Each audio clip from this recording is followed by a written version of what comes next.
Bien, vamos a comenzar entonces. Voy a invitar, bueno, les cuento que voy a moderar yo, así que me van a tener que estar viendo un poquito más. Voy a presentarles oficialmente, formalmente, a Felipe Solís. Felipe Solís es el fundador de Cancionero del Podcast.cl, es sociólogo y nos va a presentar una conferencia sobre el problema de investigar y preservar la música grabada en Chile sin una fonoteca nacional. Bueno, Cecilia, muchísimas gracias.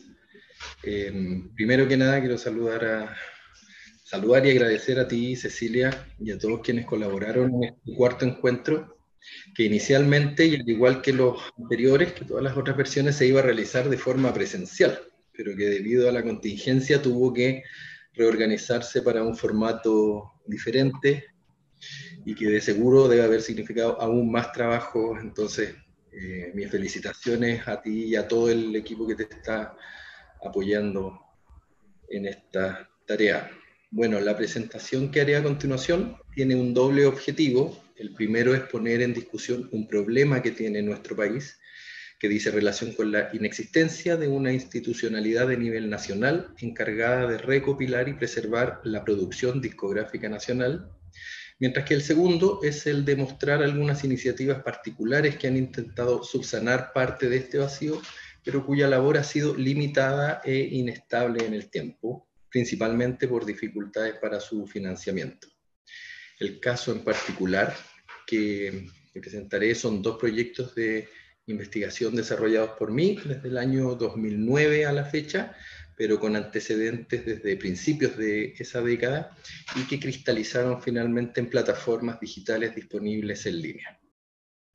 Como antecedentes del problema, les cuento que, bueno, hacer investigación sobre la música grabada y la industria discográfica de Chile, considerando la ausencia de una institucionalidad especializada que recopile, preserve y difunda este tipo de soportes en este país, es un vacío tanto para la documentación y la investigación, tanto histórica como actual, de la música fijada, así como también para el disfrute de estos soportes por las personas comunes y corrientes que quieran acceder a este material. Para comenzar y de forma muy resumida y simplificada, mostraré un poco el panorama de la institucionalidad cultural en relación específicamente a la música grabada en nuestro país. En Chile, la institucionalidad cultural de dependencia estatal ha sido principalmente el Ministerio de Educación, cuyos orígenes se remontan a las primeras décadas del siglo XIX con el Ministerio de Instrucción Pública, después se llamó Ministerio de Educación Pública, y dentro del cual nació en el año 1929 la Dirección de Bibliotecas, Archivos y Museos, más conocida por su sigla DIVAM.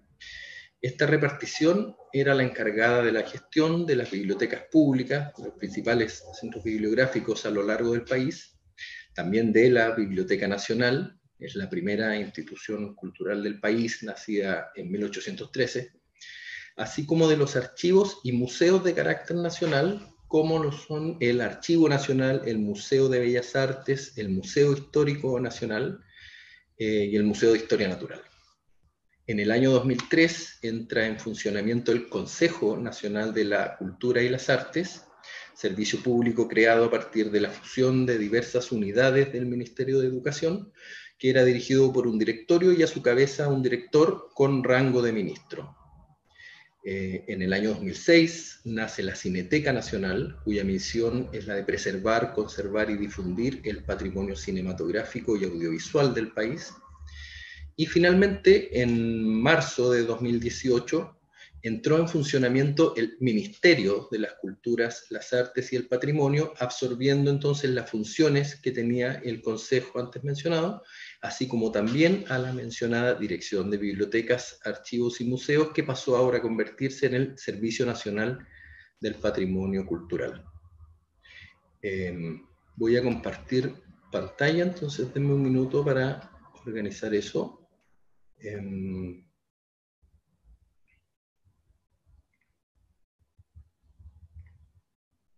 Espero que se esté viendo correctamente ahí. Sí se ve. Súper bien. Bueno, hasta el momento, y retomando el foco en las producciones discográficas, es la Biblioteca Nacional la que, gracias al artículo 14 de la Ley 19.733, la que debe recibir 2 ejemplares de las grabaciones sonoras destinadas a la comercialización que se editen en el país. Incluí anteriormente a la Cineteca Nacional, ya que para el caso de creaciones cinematográficas es esta institución la beneficiaria del depósito legal de este tipo de obras, debiendo recibir una copia en formato original y otra en digital, siendo nuevamente la Biblioteca Nacional la que debe recibir otra copia digital de la respectiva producción audiovisual.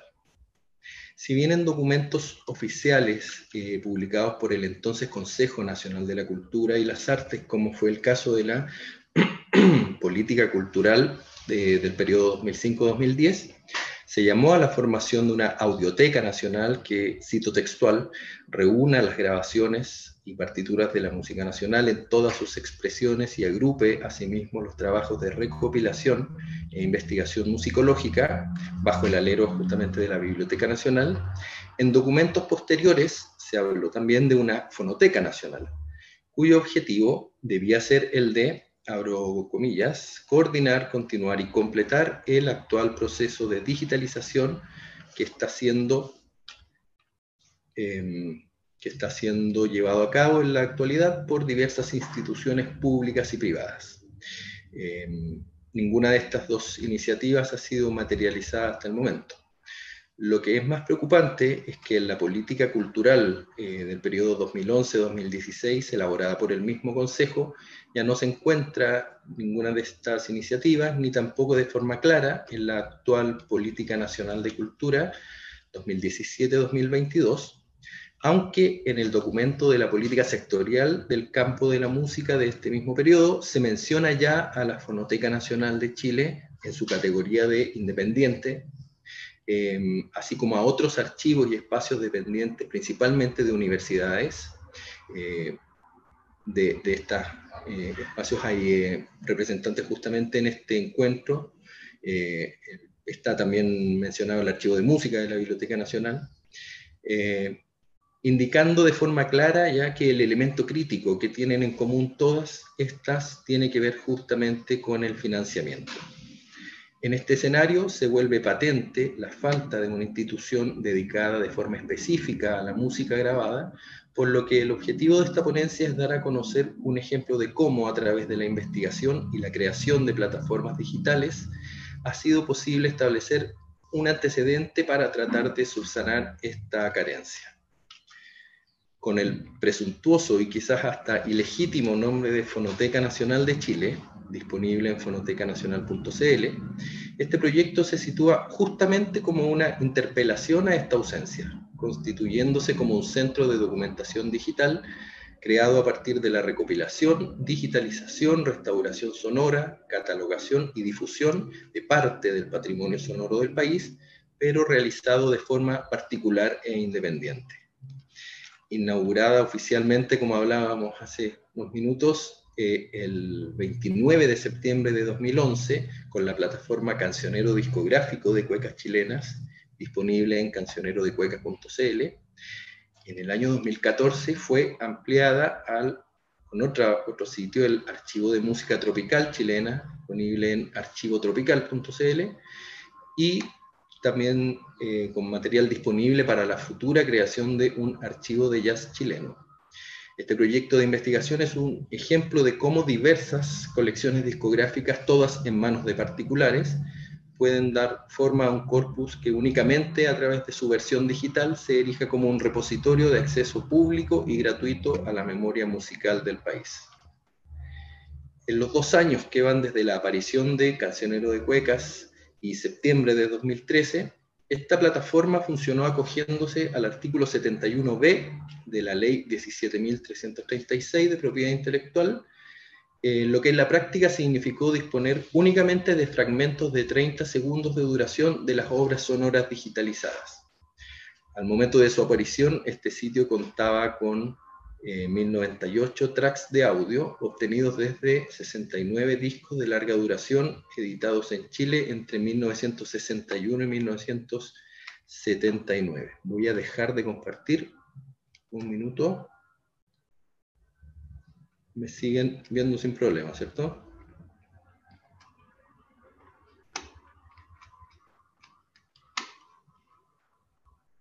Ok, entonces... Te vemos.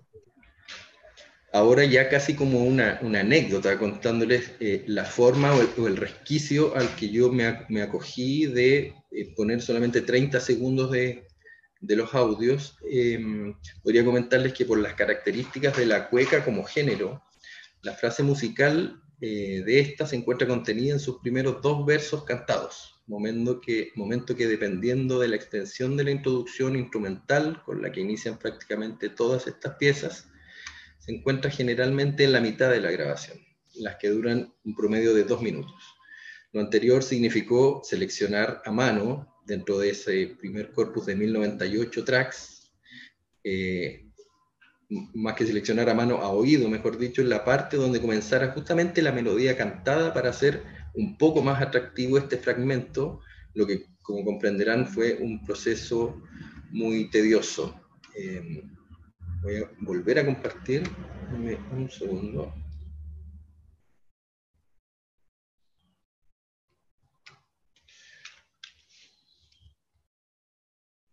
En 2013, y gracias a la desinteresada e importante gestión del músico Mario Rojas, este proyecto consiguió la autorización por parte de la única entidad de gestión colectiva de derechos autorales de obras musicales en Chile, es decir, la Sociedad Chilena del Derecho de Autor, SCD.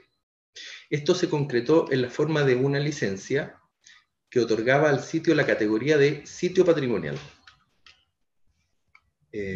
lo que significó que se pudieran comenzar a transmitir los audios completos mediando un pago de 1,5 unidades de fomento mensuales. Para comprender el monto de esta licencia, podemos pensar que el valor de la UEF al día de hoy, 28 de octubre de 2020, es de 28.821 pesos, por lo que una UEF y media equivalen a 43.231 pesos chilenos, es decir, aproximadamente 55 dólares. Voy a dejar de compartir pantalla.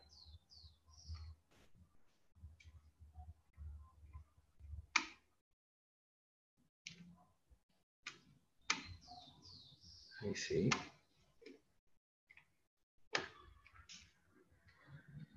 Bueno, este monto fijo fue justamente la principal característica de la licencia firmada entre esta institución y yo, ya que a diferencia de las demás licencias de transmisión vía streaming, o sea, en tiempo real, que se calculan en relación a la cantidad de audios disponibles en una plataforma y la cantidad de reproducciones mensuales que éstas tengan, esta tarifa se mantenía fija, lo que significó en definitiva la gran posibilidad dada por esta entidad para difundir el importante acervo sonoro trabajado.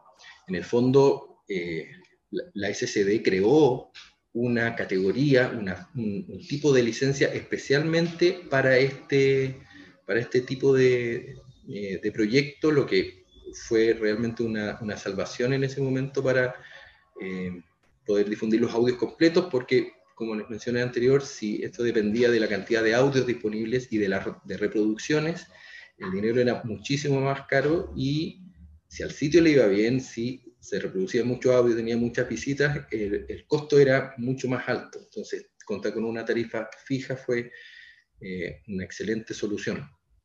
Ambas plataformas en su conjunto, me refiero a Cancionero de Cuecas y al Archivo de Música Tropical, reúnen un total de 1.900 tracks de audio, 1.540 en el Cancionero de Cuecas con sus respectivas transcripciones de los textos cantados, provenientes entre ambos sitios de 127 discos editados entre 1906 y 1979 en nuestro país, en formatos que van desde los cilindros de fonógrafo, discos de 78 revoluciones por minuto, discos de microsurco, principalmente long play, así como EPs y singles, y también algunos cassettes. Poseen también una biblioteca de referencias con 63 documentos bibliográficos entre libros, artículos y tesis, un archivo fotográfico con 258 imágenes inéditas logradas a partir del material conservado por las propias familias de los artistas a los que pude entrevistar y acceder personalmente, 19 biografías de músicos y conjuntos históricos desarrolladas justamente a través de conocer a las familias y de la revisión bibliográfica.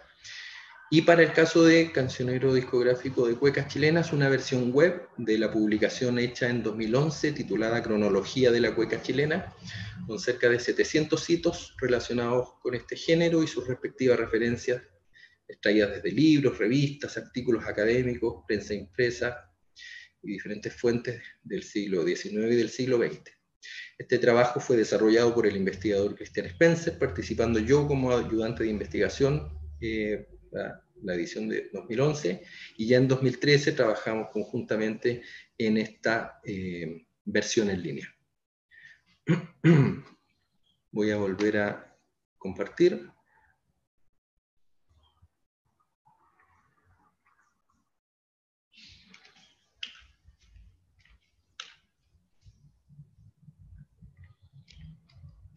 Bueno, en este escenario promisorio, en 2015, Cancionero Discográfico de Cuecas fue reconocido como ejemplo de práctica positiva por la UNESCO en un estudio sobre la aplicación de la Convención sobre la Protección y Promoción de la Diversidad de Expresiones, lo que fue un espaldarazo. Un segundo, no sé si está funcionando. Como le decía, lo que fue un espaldarazo a este tipo de proyectos. Ya con las conclusiones y los problemas voy a abordar ahora. A fines de 2018, estas plataformas debieron inhabilitar el acceso a su colección de audios debido a la imposibilidad de continuar con el pago de la licencia mensual, que yo ya efectuaba desde esas fechas, desde 2013 en adelante, con recursos propios, tal como lo hago con el hosting, con el pago del dominio y todos los otros gastos básicos que tiene un sitio. Hecho que hace patente la principal dificultad que deben enfrentar este tipo de iniciativas, el financiamiento. Estos proyectos pudieron ser realizados gracias a los recursos obtenidos en las convocatorias a fondos concursables de cultura en los años 2010, 2011 y 2014, financiamiento entregado por el entonces Consejo Nacional de la Cultura y que se enmarca en las políticas de desarrollo de las artes y la cultura que se vienen desarrollando desde principios de la década de 1990 en nuestro país. A modo de conclusión, en este escenario, la experiencia de hacer investigación en música popular y documentar la historia de la discografía nacional en un tránsito análogo digital invita a reflexionar sobre la gestión de colecciones físicas y digitales en sus dimensiones de digitalización, restauración sonora o preservación. En este aspecto, una primera debilidad tiene que ver con la forma en que se almacenan las colecciones físicas, ya que esto, al ser un proyecto particular, las colecciones físicas, los discos mismos, están y han estado siempre en mi casa o en las casas de los coleccionistas o amigos que gentilmente accedieron a prestar su material, y los objetos digitales resultantes de la digitalización de los discos, como todo el demás material fotográfico, la investigación misma, el catálogo, las bases de datos, están simplemente guardados en discos duros externos, repartidos estratégicamente en mi casa y de otros familiares, como para evitar alguna lamentable pérdida, pero es la precariedad misma de una conservación de este tipo de material.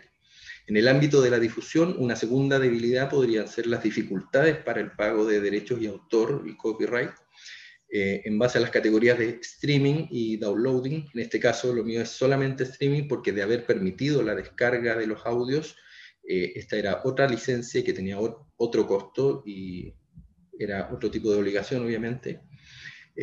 Lo que se complica en cierta parte al trabajar como persona natural. Sin embargo, también he vivenciado las oportunidades en relación a estos aspectos a los que se enfrenta este tipo de proyectos, justamente tomando como ejemplo la licencia creada por SCD para apoyar mi proyecto.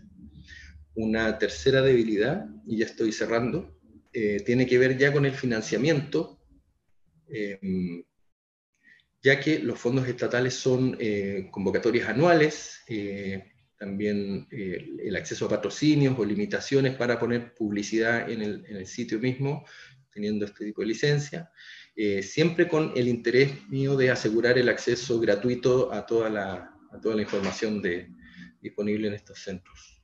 Lo que redunda finalmente en un modelo de gestión que está permanentemente en crisis y que no hace más que enfatizar la necesidad de la creación de una institucionalidad estable para cubrir este vacío. En el fondo, la Fonoteca Nacional de Chile como tal. Una cuarta debilidad, y muy relacionada también con la anterior, tiene que ver con la dificultad para crear y mantener un equipo estable de personas trabajando para estos proyectos, así como en mi caso, funcionar de forma particular y no como una organización con personalidad jurídica, lo que limita en aspectos como el acceso a algunas fuentes de financiamiento nacional o internacional, en el caso de Chile también, por ejemplo, a la ley de donaciones culturales y diferentes otros fuentes. Bueno, aparte de los proyectos míos, también no quiero dejar de mencionar también otros que han funcionado y siguen funcionando hasta la fecha con muchas complicaciones financieras también, como es el caso de Perrerac, el archivo Punk y el archivo Metal de Felipe del Solar. Y también quiero mencionar que durante algunas horas del día de hoy, después de esta presentación, van a estar habilitados los audios de los sitios de cancionerodecuecas.cl y de Archivo Tropical para que las personas que nos están acompañando puedan escuchar por algunas horas el material que está presente ahí. Bueno, con esto quiero cerrar la presentación, agradecerte a ti, Cecilia, a todo el equipo, y estoy cumpliendo justamente con los 20 minutos según mi cronómetro, entonces espero bien ordenado con esto. Maravilloso. Vamos a dar paso a las consultas. Tienes en el chat muchas felicitaciones, muchos saludos, consultas. Voy a aprovechar primero de preguntarte sobre cuáles son los procesos técnicos que tú tuviste que realizar para poner a disposición esta música desde que tienes el vinilo o el disco de vitrol en tus manos, y si estabas preparado, capacitado técnicamente para realizarlos. Después de esa pregunta, espérame, te voy a dar al tiro las otras para que las vayas dando vuelta. ¿Cómo han abordado, pregunta Pamela, que está relacionado también, cómo han abordado la difícil tarea de digitalización de los documentos sonoros, que son las dos, esas dos están relacionadas. ¿Para qué?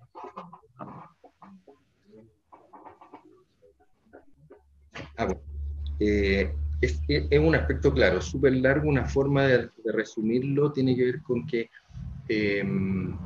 con los fondos concursables finalmente yo adquirí equipo técnico, es decir, tocadiscos, interfaz de audio, cápsulas, agujas adecuadas al tipo de soporte con el que yo iba a trabajar. Principalmente yo siempre he trabajado con discos de microsurco, los discos de vinilo como se conocen, y también disco 78. Entonces, cada uno tiene un equipamiento técnico diferente, especialmente en el tema de cápsulas y de agujas. El software con el que se edita y se digitaliza, todo eso fueron compras que hice con esos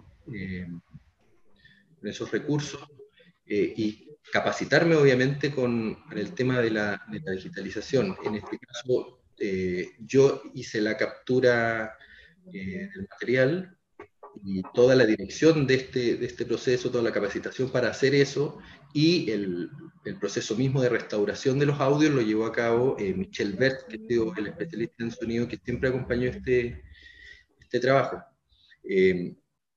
Para llegar a la parte final de cómo se disponen los audios en esto, bueno, como todo proceso, siguiendo las directrices de otras instituciones internacionales.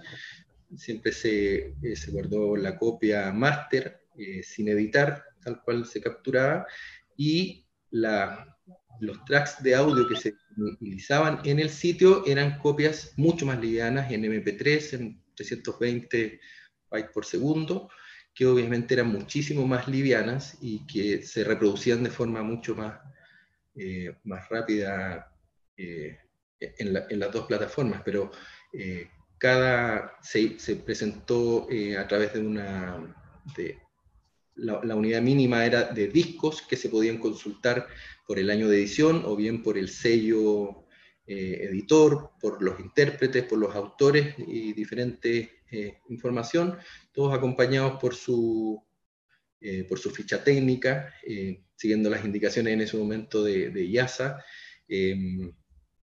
Y finalmente, esos fueron de forma muy resumida, cuáles son los audios que finalmente se escuchan en el sitio. Es importante mencionar que todas las capturas fueron hechas desde los discos de vinilo que estaban en condiciones de conservación totalmente heterogéneas. Habían algunos discos que estaban muy gastados, que eran muy difíciles de conseguir y que lamentablemente se trabajó únicamente con la copia a la que se tuvo acceso, limpiándose obviamente con productos adecuados, y habían eventualmente otras copias que estaban en mucho mejor estado, no estaban rayadas, no tenían scratch, no tenían mayores problemas, lo que ayudó mucho al tema de restauración, siendo que la restauración consideró únicamente eliminar ruidos, clics y pops que en el fondo no afectaran al registro y al registro tímbrico original de la pieza, sino que eran ruidos que se habían generado justamente por el paso de los años, por el estado de conservación, por la excesiva reproducción o por la no reproducción de estos soportes. Entonces la calidad varía mucho, pero no se hizo una remasterización del material porque la idea era justamente conservar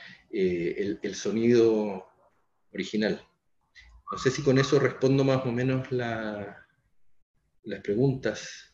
De todas Sí, formas, sí. todo eso está súper explicado y detallado en el mismo sitio, si no me equivoco, en el menú archivo sonoro hay una parte que se llama, un submenú que se llama metodología, y ahí está explicado tanto el proceso de digitalización del trabajo con los soportes, la transcripción de los textos de las cuecas, el trabajo con las imágenes, todo eso. Ya, ya, los invitamos. Después dejas en el chat de YouTube, dejas ahí el link para que puedan llegar. Una última pregunta. Um, Areli Ruiz, además de felicitaciones, nos pregunta cómo ha dado difusión a su proyecto. Bueno, desde 2011 hasta la fecha, en general tuve un equipo de trabajo solamente en los meses en que los proyectos concursables se desarrollaban, entre 10 meses y 12 meses, eh, porque solamente podía pagar en esa época. Entonces, yo mismo me tuve que convertir en el community manager de los sitios, armar unas redes sociales para compartir, principalmente a través de Facebook y Twitter, y la verdad es que fue por ese lado hasta el día de hoy, y con la ayuda de millones de personas, investigadores, periodistas, muchas personas que están aquí mismo, Rodrigo Sandoval, tú que conoces de este proyecto desde antes que existiera y que se lanzara, periodistas que en el fondo fueron difundiendo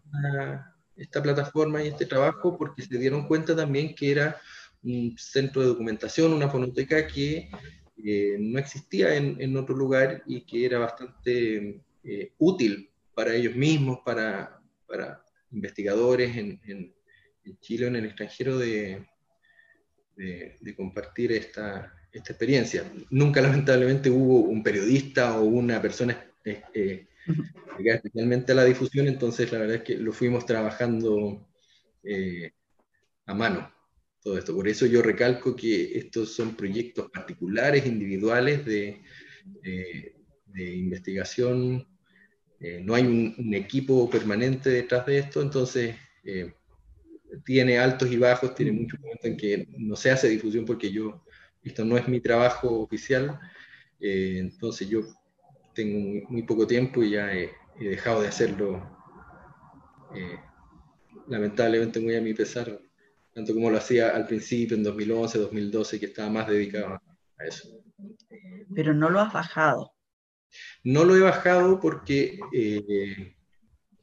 hay muchísimos otros contenidos que son útiles. Obviamente los audios son lo que llaman más la atención, pero quise mencionar el material fotográfico, las investigaciones, la biografía, la cronología, porque en el fondo, si bien los audios los deshabilité desde noviembre de 2018, ya que no pude seguir pagando la licencia y ya quedé con una deuda que hasta el momento no he podido saldar con la SCD y que está completamente en el marco de lo legal, que está súper bien que exista. Yo nunca he alegado contra esa deuda ni contra la licencia.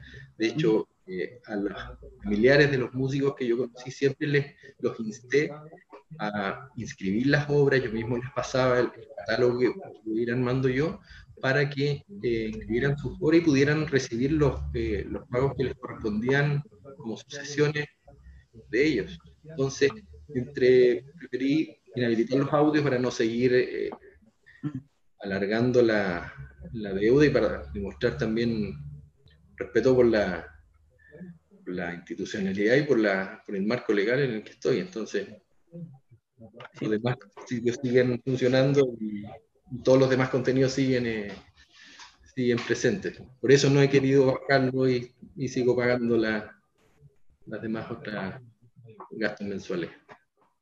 Muchas gracias Felipe por contar esta experiencia, que es una experiencia privada y que a pulso ha salido adelante. Gracias Felipe. Gracias a ti. Ahora vamos a invitar a Viviana Larrea. Estamos